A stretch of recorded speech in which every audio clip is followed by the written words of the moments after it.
아가서 6장 10절에서 13절입니다. 보겠습니다. 아침빛같이 뚜렷하고 달같이 아름답고 해같이 맑고 깃발을 세운 군대같이 당당한 여자가 누구인가? 골짜기에 푸른 초목을 보려고 포도나무가 순이 났는가? 석류나무가 꽃이 피었는가? 알려고 내가 포도 동산으로 내려갔을 때에 부지 중에 내 마음이 나를 내 귀한 백성의 수레 가운데에 이르게 하였구나. 돌아오고 돌아오라. 술람비 여자야, 돌아오고 돌아오라. 우리가 너를 보게 하라. 너희가 어찌하여 마하나임에서 춤추는 것을 보는 것처럼 술람비 여자를 보려느냐. 아멘. 사람들은 어떠한 일이 있을 때 그 일에 반응을 하게 됩니다. 좋은 일이든 어려운 일이든 사람들이 나를 사랑한다고 말하든 미워한다고 하면서 시기 질투하든 거기에 대한 반응이 우리의 마음속에 일어나게 되고 그것을 표현에 나타나게 되는 것입니다. 그렇잖아요.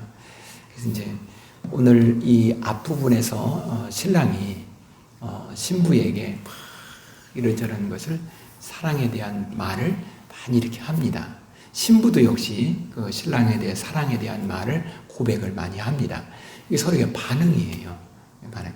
자, 이제 신랑의 그 말을 듣고 아마 이 신부는 대단히 행복해하고 그렇겠죠. 이제 그 가끔 이렇게 보면은 이제 그 처녀 총각들이 이게 서로 사랑을 해서 이제 그 프로포즈를 남자가들이 하잖아요. 그렇죠? 예, 남자들이 해요. 근데 사실은 상당히 그 할 때마다 그냥 이상해서 계면적어서 잘 안 되는데 어쨌든 요즘에 젊은이들은 그걸 잘 합디다. 예, 그런데 각자 그 이벤트처럼 이렇게 하는데 자기들의 그 개성은 살려 독창적으로 이렇게 잘 합디다. 그런데 어느 때 보면은 그 프로포즈를 받은 여성이 감격에 겨워서 막 눈물을 흘리고 그럴 수 있잖아요. 그래서 그런 이야기를 듣고 이게 나도 한번 해볼까 그렇게 상상을 하면 그림을 한번 쫙 그려봤어요. 그랬는데 도무지 이건 이 옷이 옷에 안 맞는 것 같아요. 어색하고 상상을 쭉 하는데도 어색해요. 그래서 이게 기성세대들의 문제구나 라는 생각을 했습니다. 그렇잖아요. 정말 사랑을 고백할 때에 그 감격이 있고 그 기쁨이 있고 행복에 젖어지고 그렇지 않습니까? 자, 오늘 본문은 그런 이야기를 좀 중심으로 해서 말씀이 전개되는 것입니다. 오늘의 말씀은 이렇게 10절에 이렇게 좀 말씀이 지어지죠. 아침빛같이 뚜렷하고 달같이 아름답고 해같이 맑고 깃발을 세운 군대같이 당당한 여자가 누구인가? 자, 이렇게 보니까 이게 그냥 서술식으로 이렇게 교육되어 있는 것처럼 보여요. 그렇잖아요? 이렇게, 그건 누구인가? 그러고 보니까 상당히 다이나믹한 그러한 면이 조금 이렇게 약화된 것 같은 모습이 보여집니다. 그런데 이 말씀이 그 공동번역 성경이라든지 새번역 성경이라든지 이런 데 보면은 이렇게 번역이 돼요. 이제 원어도 그냥 그렇게 되어 있습니다만은 이게 뭐냐면 이 여인이 누구인가? 이렇게 시작합니다. 이 여인이 누구인가? 그러면서 새벽처럼 맑고 보름달처럼 환하고 해처럼 눈부시고 깃발을 앞세운 군대처럼 장엄하구나. 상당히 그 표현이 능동적이고 다이나믹하잖아요. 그리고 공동번역 성경도 그렇게 표현을 했어요. 이는 누구인가? 그래서 샛별처럼 반짝이는 눈, 보름달처럼 아름다운 얼굴, 햇볕처럼 맑고 별 떨기처럼 눈부시구나. 이렇게 말을 했어요. 상당히 다이나믹하죠. 그러니까 이게 문장 구조에서 이제 글쎄요. 이게 제가 그 학교 다닐 때 배울 때는 도치법이라는 것을 국어 시간에 배웠어요. 도치법을 쓸 때는 그 앞에 이것을 강조하기 위해서 쓰는 경우를 선생님이 설명한 것을 기억이 납니다. 그래서 그걸 강조하려고 할 때 그것 앞부분 문장에 탁 내놓고 강조해 말하다. 야, 예쁘다 이렇게 강조해놓고 그 다음에 뭐 이렇게 설명을 하는. 그러면 예쁘다는 것이 강조가 되잖아요. 그러니까 이 문장도 마찬가지예요. 이 여자가 누구인가 하고 강조하는 것입니다. 여자가 누구인가? 이 말은 그저 그냥 여자가 누구야? 이 정도가 아니에요. 신랑이 지금 황홀해서 너무 행복해서 너무 좋아서 그냥 어찌할 바를 모르는 그러한 모습. 그것은 너무 사랑스러워서 너무 사랑하기 때문에 이제 그런 모습이에요. 그러면서 그 모습 하나하나를 지금 설명을 해가고 있는 것입니다. 그래서 문장 9절을 보면은 크게 보면은 이 10절에서 보면은 몇 가지를 설명을 이야기를 해요. 그게 뭐냐면 아침빛같이 뚜렷하고 달같이 아름답고 해같이 맑고 깃발을 세운 군대 같은 그렇게 표현했잖아요. 그런데 이게 이제 어느덧 네 가지로 표현되기도 하고 하나는 세계로 표현하기도 하고 이제 그랬다라고 이 말을 해요. 근데 그것은 그렇게 뭐 우리가 굳이 그거 논쟁할 필요는 없어요. 근데 중요한 것은 아침빛까지 뚜렷하고 이 말이에요. 이 말. 그 다음에는 달같이 아름답고 해같이 맑고 빛나는 그리고 깃발을 세운 군대 같은 당당한 여자. 여자가 누구인가? 이런 표현이에요. 그러면은 문장이 잘 눈에 샥 들어오잖아요. 그러면 이 여자가 누구인가? 그래서 여기에 아침빛이라 이렇게 표현했거든요.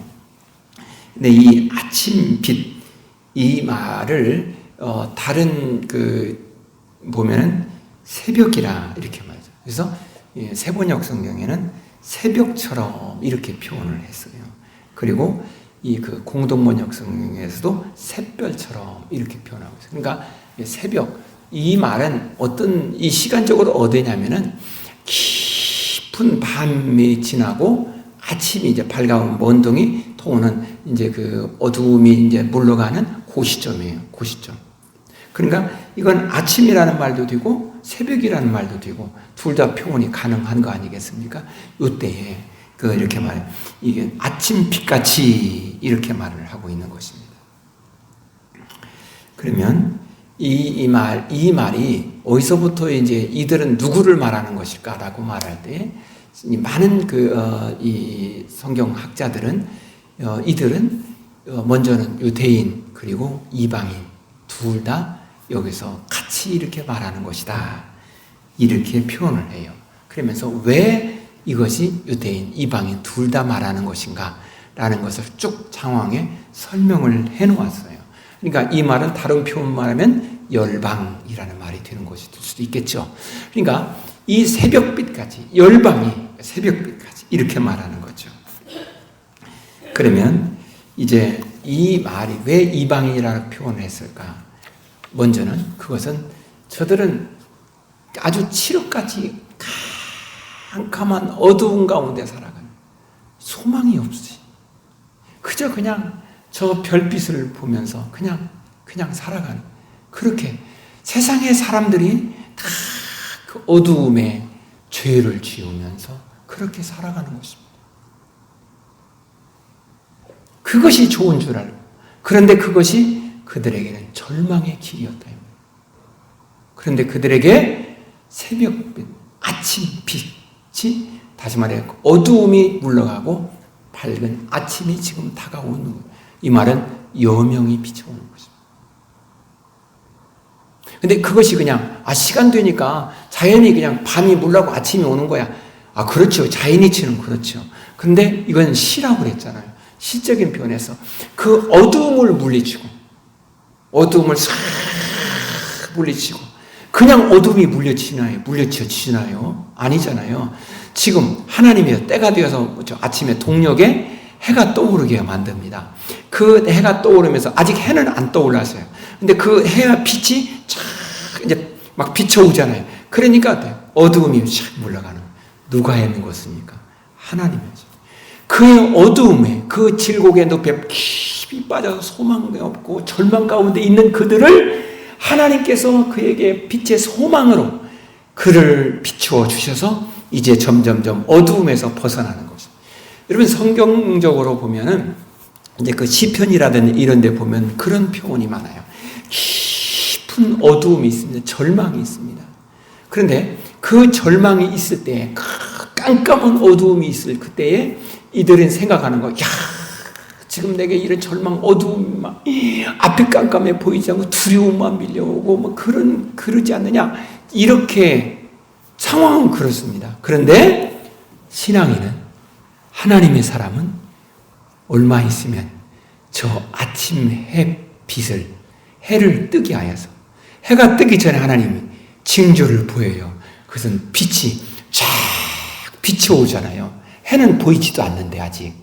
그렇잖아요. 그 시간이에요.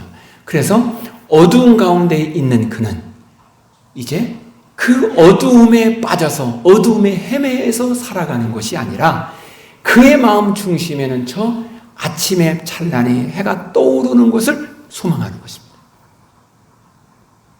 지금 그것에 대해서, 그러니까 이방인들이 지금 하나님의 구원의 그 여명을 기다리고 있고, 이스라엘이 지금 그 하나님의 구원의 여명을 기다리고 있는 것입니다.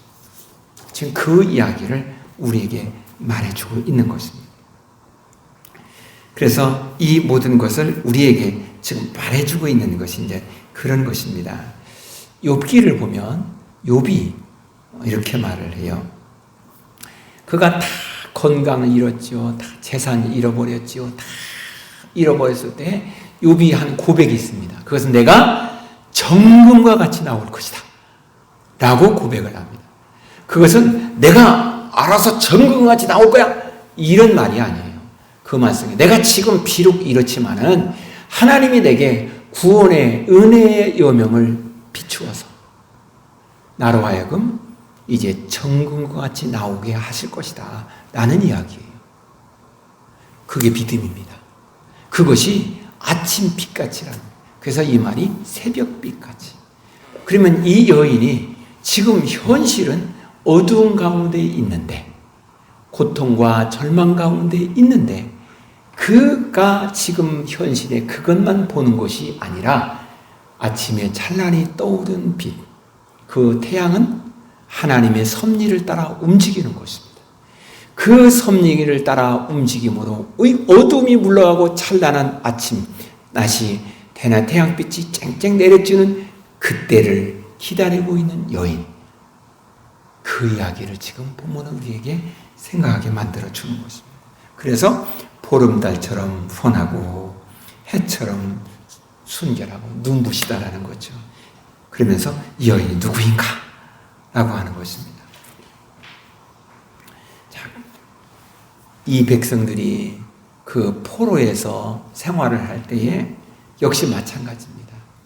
무슨 희망이 보여지겠어요? 이 포로 생활에서 언제 이 포로의 자유를 얻을 수 있을 것인가? 그런 가운데 있잖아요. 그런데 뜻하지 않게 하나님이 이 백성들에게 예루살렘으로 돌아가라고 고레스 왕을 통해서 하나님이 은혜를 주시는 것입니다. 찬란한 빛이 피어오르는 것입니다. 지금 그 얘기예요. 그러면서 그 뒤에 깃발이라는 이야기를 하고 있습니다. 깃발을 앞세운 군대처럼 이렇게 말하고 있습니다.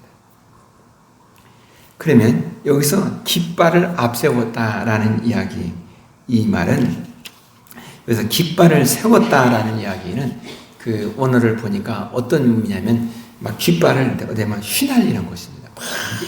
왜 승리하면은 길을 팍 흔들잖아요. 그렇죠? 이제 그런 것처럼 승리의 깃발을 흔드는 이제 그런 말이에요. 그런 모습을 여기에 말하고 있습니다. 그러면 이 말씀의 배경적인 것은 이런 것입니다. 이스라엘 백성들이 이집트에서 노예 생활하고 있었습니다. 그런데 하나님께서 그들에게 어느 날 찬란한 아침의 동력이 환하게 비춰오듯이 모세를 보내서 이 백성들이 이집트에서 나갈 것을 말씀을 하십니다. 그런데 아직은 나간 것은 아니에요. 나갈 것을 말씀합니다. 그때가 되니까 하나님이 10가지 재앙을 내려가면서 어느 날 바로의 입에서 너희들이 나가라. 너희는 가지고 다 가지고 나가라. 이렇게 말하는 것입니다. 그때 그들은 그냥 몰래 숨어서 적당한 기회를 봐서 살살살살 나오는 것이 아니라 깃발을 휘날리면서 당당하게 나왔다 이 말이죠. 지금 그 얘기하고 있는. 그러니까 이들이 누구냐 이 말이에요. 우리가 예수를 믿어요. 지금 예수를 믿기 전에는 죄의 늪에 빠져서 어두움과 절망의 늪에 빠져 있습니다. 사단이 이리 끌고 가면 이리 끌리고 저리 가면 저리 끌려고 그런 죄악에 그냥 이리 채이고 저리 채이고 그랬습니다. 그런데 예수님께서 구약에 메시아가 올 것을 말씀을 하시고 그 메시아가 올 것은 아침에 이제 그 동력이 훤히 터오르듯이 하나님께서 그런 구원의 소망의 그 빛을 여명의 빛을 비춰주시고 그리고 때가 되니 예수 그리스도가 오셨어요. 찬란한 빛으로 우리에게 구원의 빛으로 오셨어요. 그리고 우리를 구원하셔서 이제는 승리의 깃발을 흔드는 것입니다. 이게 오늘 본문의 10절 말씀인 것입니다. 그러기에 오늘 이 말씀을 보면서 우리는 어디에 있어야 하는 거예요? 과거에 그저 죄에 얽매여 가지고 있던 삶 거기에 있어야 될 것인가? 아니잖아요.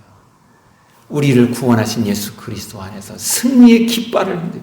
왜? 그분이 우리에게 죄를 승리하여서 승리를 안겨주셨고 이제 더 이상 저주나 사망이나 곡한 것이 없는 하나님의 은혜 안에 살 수 있도록 하나님의 자녀로 살 수 있도록 우리에게 예수님이 십자가의 피 흘림의 그 공로로 안에 살도록 하셨으니 이 사람이 누구냐라는 거예요. 지금. 그런데 오늘의 말씀을 보면은 이제 그 아침 새벽 빛, 그 다음에 달, 해, 깃발 이렇게 해야 되는데 이 문장의 구조를 보면은 이것이 그들은 그 점강법이네. 이렇게 점점 분명하게 확실하게 뚜렷하게 나타나는 모습으로 점점 문장이 그렇게 되어져 가는 것을 볼 수가 있습니다. 처음엔 새벽별인데 달빛이고 그 다음에 찬란한 빛이 비치고 깃발을 흔들게 하고 이렇습니다. 이게 지금 이것은 성경에서 하나님 우리에게 언약하신 언약이 어떻게 이루어져 가고 있었는지에 대한 것을 말하고 있습니다. 아담이 범죄했을 때 아담에게 가죽 옷을 입히면서 그가 하나님께서 이제 그에게 구원의 은혜를 베풀어 주실 것을 말씀합니다. 이때는 정말 그럴까 어떨까 그런 걸 그게 잘 안 보여지는 것입니다. 그래서 어떻게 할지도 잘 몰라요. 그래서 그가 이제 에덴에서 쫓겨난 후에 아들을 낳습니다. 그때 그 아들의 이름을 가인이다 라고 말합니다. 가인이라는 말은 능력, 활 이런 말이잖아요. 능력이란. 야, 이제 이 아들이 나를 죄 가운데 빠지게 만드는 이 원수 같은 이 녀석을 그냥 샥 물리칠 것이다 라고 생각을 했었죠. 하나님의 언약은 거기에 둔 것이 아니라 예수 그리스도에게 둡니다. 그리고 이제 아브라함에게 언약을 했지요. 또한 그 이전에 노아에게 하나님께서 홍수 후에 그 무지개의 언약을 하셨지요. 그리고 모세를 통해서 이 백성들을 이집트에 이끌어내서 이제 그 시내산에서 성막을 지어나가고 거기에 십계명 언약의 돌판을 두고 하나님이 내가 너와 함께한다. 내가 언제든지 떠나지 않을 것이다. 라고 이렇게 말씀을 언약을 하십니다. 그리고 이제는 하나님 우리와 함께 계시네요. 언약 떠나지 않을 그 모든 것을 어떻게 할 것인가? 그 보면 그 안에는 예수 그리스도가 오셔서 우리를 위해서 십자가에 피 흘려 죽으심으로 우리 안에 있는 모든 죄악의 모든 오염된 모든 죄악의 모든 깨끗이 도말하여서 하나님이 우리를 정결하게 하여서 하나님 우리와 함께 계시는 이게 점점 어때요? 하나님이 우리를 구원하시는 구원의 은혜가 점점점 분명해지고 확실해지고 이게 나타나잖아요. 자, 그런데 그 주님께서 우리를 구원하신 후에 이제 우리에게 한 가지 약속을 하십니다. 그 약속이 내가 다시 오겠다. 내가 다시 와서 너희들을 나 있는 곳으로 인도할 것이라고 우리에게 말씀했습니다. 우리는 지난날에 이렇게 주님이 약속하신 약속의 은혜가 계속 이렇게 전개되는 것을 보면서 예수 그리스도가 이 땅 위에 십자가에 피 흘려 죽으심으로 약속을 이루어 주신 것, 이게 얼마나 확실한 것입니까? 아니, 우리의 상식선에서 보면은 와서 십자가에서 못 박혀 죽는 것이 진짜 힘들겠어요. 와서 깃발을 날리면서 공중 혼인잔치 참여하는 어느 것이 쉽겠어요? 아니, 그렇게 하자라고 결정할 때 어느 것이 행동하기가 쉽겠어요? 부담이 덜 되겠어요? 하나님의 입장에서 보죠. 우리 입장에서 하면 아니, 내가 죽는 게 힘들지 않겠어요? 그것을, 그 언약을 이루신 주님은, 이루어서 우리를 구원의 약속을 이루어 주신 주님은 다시 오신다라는 것. 이것은요, 우리의 입장에서 보면은 너무도 고맙고, 너무도 분명하고, 너무도 확실하게 믿어지는 약속이 되는 줄로 믿습니다. 점점점 이렇게 되고 가죠. 자, 그렇다면 이것은 하나님이 우리에게도 마찬가지인 것입니다. 우리의 삶 가운데 하나님이 내가 너를 인도한다고 말씀했습니다. 처음에는 어떻게 인도하는지는 잘 모르겠어요. 근데 시간이 가면서 보니까 하나님이 이렇게 인도하시는구나. 하나님이 이렇게 섭리하셨구나. 하나님 나를 이렇게 돌보시는구나. 내 발걸음을 이렇게 인도하셨구나 라고 믿어지는 거죠. 그러니까 지난날에 있었던 걸 보고 오늘의 이것이 믿어지는 거죠. 그런데 이 믿어짐은 점점 더 분명 확실해서 나중에 내 미래적인 것에서 어때요? 하나님이 아직 내 미래에 이루어지지 않았어요. 그런데도 그 하나님이 약속한 약속을 믿고 믿어지는 겁니다. 나는 여러분이 이 믿음이 있기를 축복합니다. 그분이 말씀하였습니다. 그 말씀이 믿어지는 것입니다. 그런데 여기서 멈추지 마시고 여러분의 믿음은 주님의 말씀을 하셨고 안 하셨고 그것을 떠나서 어디까지 가야 되겠어요? 주님의 인격이 믿어지는 거예요. 주님이 나를 사랑하시는 그 사랑이 믿어지는 것입니다. 어디까지? 주님께서 매일 여러분이 기도할 때마다 아무개야 내가 너를 사랑한다. 아무개야 내가 너를 돌본다. 아무개야 너와 함께한다. 이렇게 과거에는 말씀을 해주셔야 믿어지는 였었는데 이제는 그분이 그렇게 말씀하지 않아도 내가 그 주님이 믿어지는 것입니다. 주님이 나를 사랑한다고 믿어지는 것입니다. 주님이 나와 동행한다고 믿어지는 것입니다. 근데 그 믿음은 이제 환경이 좋을 때만 믿어지는 그런 정도에 있었다고 한다면 이제는 환경이 좋을 때뿐만 아니라 내가 좀 어렵고 힘들 때에도 내 마음의 고백이 주님이 나를 사랑하신다. 주님이 지금도 나와 함께 계신다. 나와 동행하신다. 아무리 세상의 모든 사람이 다 나를 외면하고 떠난다 할지라도 주님은 절대로 나를 떠나지 아니하고 나와 함께 하시고 나를 붙들으시고 내게 능력 주시고 나에게 힘을 주시고 성령으로 나를 이끌어서 천국으로 인도해 가시는 분이시다. 이렇게까지 믿어지는. 그러니까 점점 우리의 믿음이 분명해지고 우리의 고백이 분명해져가는 이 10절을 통해서 우리는 우린 여기까지 볼 수 있어야 될 것입니다. 그 사람이 누구인가? 이 여자가 누구인가? 라고 누가 신랑이 보면서 감격하고 감탄하는. 그러면 이 말씀을 보면서 여러분도 주님께서 여러분을 보면서 이러한 믿음을 소유한 사람, 이 믿음 안에 있는 사람이 누구인가? 라고 하면서 하나님이 여러분을 꼭 주님께서 주님의 그 사랑의 품으로 감싸주시는 그 은혜 안에서 있는 그 행복을 누려가는 하나님의 사람이 우리가 되기를 소망합니다. 이제 그 말씀, 이 여자가 누구인가? 라고 하면서 11절을 보면은 골짜기에 푸른 초목을 보려고 포도나무가 순이 났는가 석류나무가 꽃이 피었는가 알려고 내가 호도 동산으로 내려갔을 때에. 그 말은 이제 골짜기에 움이 돋아났는가 포도나무에 꽃이 피었는가 석류나무에 꽃들이 망을 쳤는지 내가 보려고 호두나무 숲으로 내려갔다네. 이렇게 말합니다. 이것은 시적인 시 표현이 시라고 해요. 그냥 그 골짜기에 내려갔다 이렇게 말합니다. 그걸 보려고요. 그런데 이 말씀을 이해하기 위해서 먼저 우리가 보아야 될 것이 있는데 호두나무입니다. 호두 동산으로 내려갔다 이렇게 말하고 있습니다. 아니 동산이라는 것은 작은 언덕 같은 산 아니겠습니까? 근데 거기에 여러 가지 나무, 과실도 있고 많잖아요. 이왕이면은 예쁜 빨간 사과, 나무 동산, 이렇게 하면 더 이쁘지 않겠어요? 근데 호두나무 동산, 여러분, 호두가 볼 때 이쁜가요? 안 이쁘더라고요. 호두나무가 이게, 나무도 별로 안 이쁘고, 호두도 그것도 안 이쁘고, 그렇잖아요. 맞잖아요. 근데 왜 호두동산이라고 표현해요? 이것은 지금 이 여인의 모습을 이 호두동산이라는 말을 통해서 우리에게 지금 하나님이 말씀하시는 것입니다. 그러면 왜 호두동산이라는 말을 썼을까? 그것은 호두는 이렇게 딱 두꺼운 껍질로 이렇게 딱 쌓여 있어요. 그런데 진짜는 그 안에 있잖아요. 그렇잖아요. 그 안에는 진짜 영양가고 맛있는 열매가 그 안에 가득 있는 것입니다.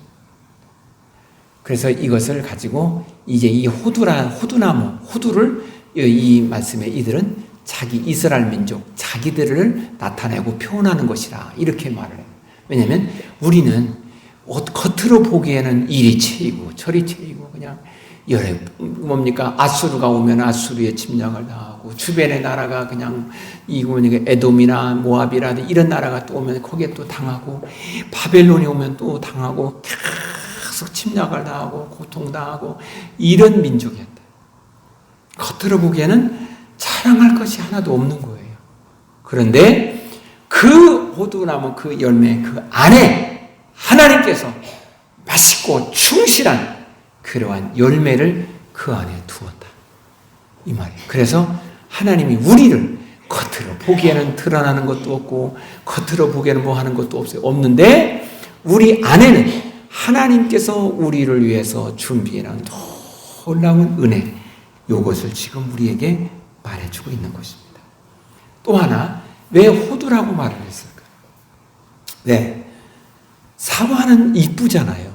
이쁜데 이 사과가 있다가 툭 떨어져 버리면 돼. 다 익은 상태에 툭 떨어지면 그러면 이게 썩어버리는 거예요. 그렇지 않습니까? 그런데 호두는 땅에 툭 떨어져도 그 껍질로 보호하고 있기 때문에 그 안에 있는 열매는 보호받는 것입니다. 그래서 이들은 이렇게 말합니다. 우리가 이리 채이고 저리 채이고 그래도 하나님이 우리를 다 감싸고 보호하고 있기 때문에 우리 안에 하나님이 우리에게 섭리하시고 알 열매 이 모든 것은 그대로 하나님의 복을 누리는 하나님의 사람 우리가 우리다.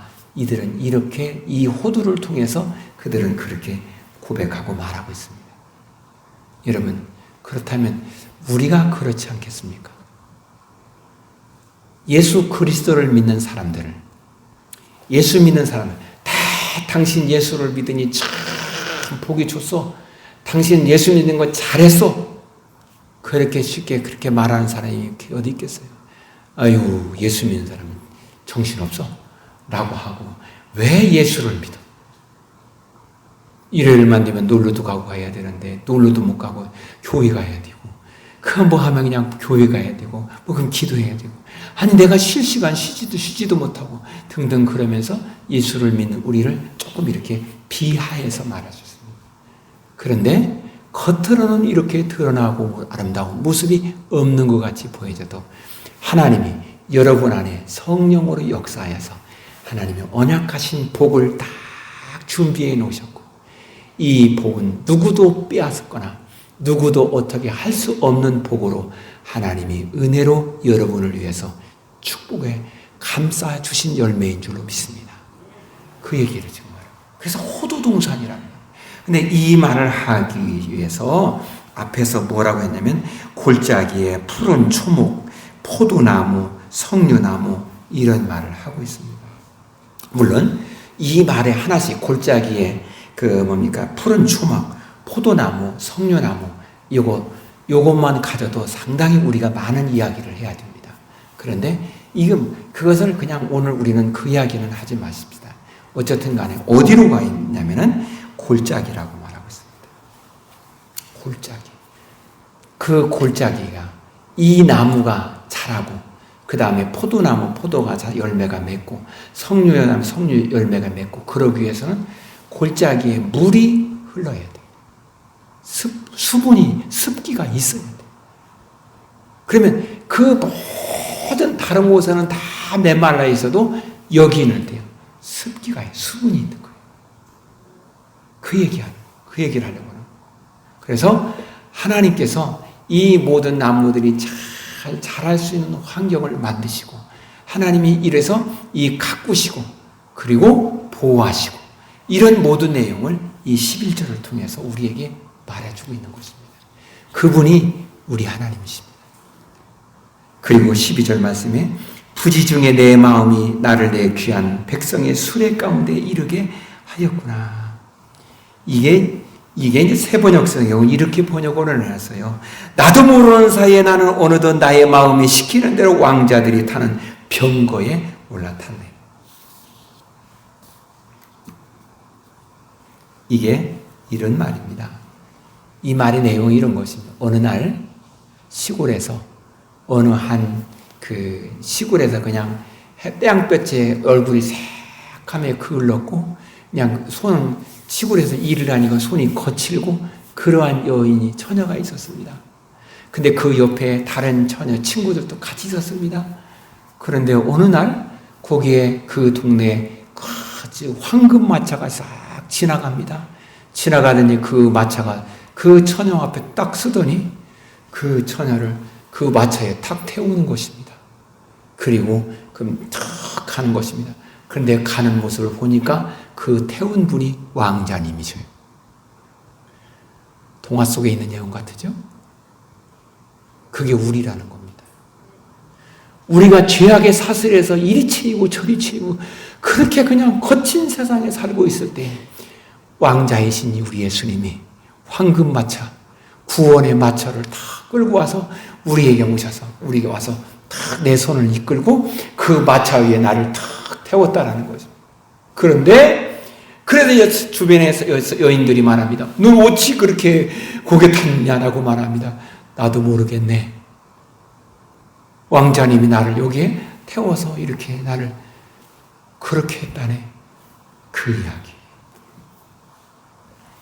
이스라엘 백성들에게 말을 묻습니다.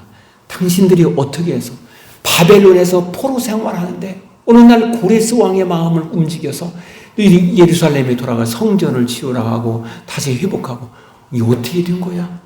그럴 때 이스라엘 백성들은 나도 모르겠네. 이스라엘 백성들이 저 이집트에서 노예로 살고 있을 때 어느 날 모세가 와서 우리가 살 곳은 여기가 아니고 하나님이 우리의 조상 아브라함, 이삭, 야곱에게 약속한 그 땅 가나안 그 땅으로 하나님이 이제 우리에게 가라고 하셨으니 우리가 그 땅을 갈 준비를 하자 이렇게 말을 합니다. 처음에 이들이 그대로 다 믿고 됐나요? 반절은 믿고 반절은 서로 어떻게 이 상황을 극복하지? 라고 했습니다. 그러던 어느 날 하나님께서 저 바로의 마음을 꽉 붙잡아가지고 너희들 가라 이렇게 바로가 명령을 해서 가는 것입니다. 주변의 사람들이 말합니다. 너희가 어떻게 해서 아니 거기는 노예는 히브리인들만 노예로 사는 게 아니잖아요. 주변의 나라 어떻게 해서 너희들이 그 노예에서 벗어나서 이렇게 너희들이 가나안 땅으로 가게 되고 그렇게 되었니? 그때 백성들이 말합니다. 나도 모르겠다고. 나도 이게 어떻게 된 건지 모르겠다. 그런데 한 가지 분명히 내가 아는 것은 하나님이 하셨다고. 그 사람이 누구냐? 이 여인이라는 말로 표현하고 있습니다. 사랑하는 여러분, 그분이 우리 하나님이십니다. 그분이 우리를 이끌어 가시는 것입니다. 이게 이 말씀이 이스라엘 성경에도 많은 것이 적용되어서 나타나는 거 있는데 다윗은 본래 양을 치는 목동이었습니다. 그런데 하나님께서 어느 날 그에게 기름을 부어서 왕을 삼으십니다. 다윗에게 묻습니다. 네가 어떻게 해서 왕이 되었느냐? 그러면 그가 할 말이 뭐야? 나도 모르겠네. 하나님이 하셨어. 요셉이 형제들의 미움을 받아서 이집트의 종으로 팔려 종살이 합니다. 그런데 어느 날 그가 이집트의 총리가 됩니다. 묻습니다. 어떻게 해서 당신이 총리가 되어서? 나도 모르겠네. 하나님이 하셨다고. 이것이 우리의 삶입니다. 우리가 지내놓고 보면은 나의 삶을 내가 모르겠어요. 그런데 그분이 어느 날 보니 예수 그리스도를 통해서 내가 하나님의 자녀가 되게 하셨고, 어느 날 보니 그분이 오셔서 내가 너를 사랑한다고 말을 하고, 어느 날 보니 그분이 오셔서 내가 너와 함께 한다고 말을 하고, 그 어느 날 오셔서 그분이 오셔서 나에게 내가 다시 너희의 처소를 예비하고 다시 와서 너를 나 있는 곳으로 데려가겠다고 말을 하고, 말을 주변의 사람들 말합니다. 이게 어찌 된 일인가? 그럴 때 우리는 뭐라고 말하겠습니까? 모르겠잖아요. 내가 뭘 한 것이 없잖아요. 내가 무엇을 어떻게 한 것이 없잖아요. 그분이 우리에게 은혜를 주셨고, 그분이 우리와 함께 하시고, 그분이 우리에게 언약하셨고, 그분이 이렇게 하신다고 말씀했는데, 한 가지 분명히 아는 것은 그분이 나를 사랑하시는 것이고 내가 그분을 사랑한다는 것이에요. 그 사랑이 우리에게 여명의 빛을 환하게 비추는 빛이 되었다네요. 이것 위에 뭐 있겠습니까? 사랑하는 여러분, 이 말씀을 기억한다면 내가 나의 모든 삶에 풀리지 않는 수수께끼가 있다 할지라도 여전히 그분이 나를 사랑한다고 믿고 내가 그분을 사랑하고 사랑하기에 이 사랑은 구원의 은혜의 여명으로 나를 이끌어 가심이 믿어지는 믿음의 고백이 오늘 우리의 발걸음, 우리의 확신, 우리의 삶의 태도가 되기를 주님의 이름으로 축복합니다. 기도하겠습니다. 전능하신 하나님, 우리와 함께 하시는 일 감사합니다. 우리를 인도하시고 이끄심을 감사합니다.